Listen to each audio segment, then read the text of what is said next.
Hello, my name is Anthony. My pronouns are he, him, his. Gender-based violence takes multiple forms and it occurs on various levels. I think that one of the forces, the driving forces behind gender-based violence is toxic masculinity. And toxic masculinity isn't something that's just harmful to women, it's harmful to the men who exhibit those behaviors. I'm a writing teacher and I teach my kids every day that words matter. In a relationship where there's abuse happening, the perpetrator normalizes the violence. They start with these little words like bitch, hoe, and they may pass them off as if they're joking. And then after that, it becomes normalized. And now if we look at oppression on a societal level, it happens almost the exact same way. The people who are in power label the group that they want to oppress as something as less than human.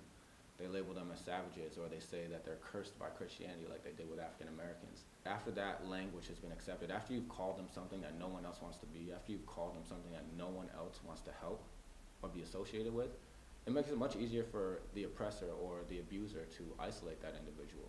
And to tie this back to gender-based violence, there are a lot of people who won't help someone who's been labeled as a bitch.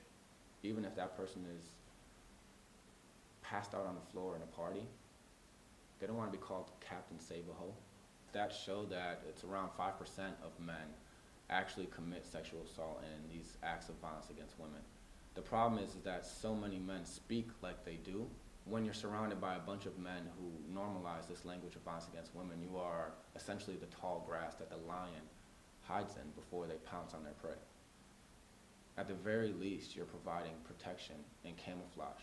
We're at a point in our society right now where someone can admit to sexual assault, and then all they have to do is say, I was just kidding, for everyone to believe that man.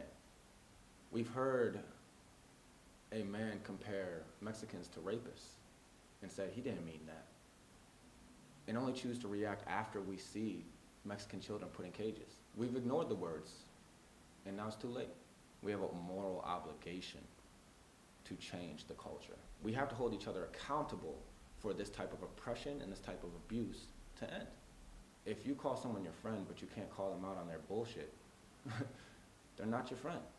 When it comes to toxic masculinity and these behaviors that are harmful to men who portray these traits, it is extremely important for men to come forward and say, hey, bro, you're messing up.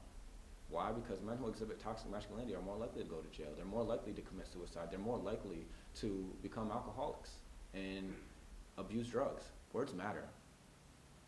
And the reason we have this problem is because we don't take them seriously. It's time that we discuss the root of the issue. It's time that we take a stand and make change.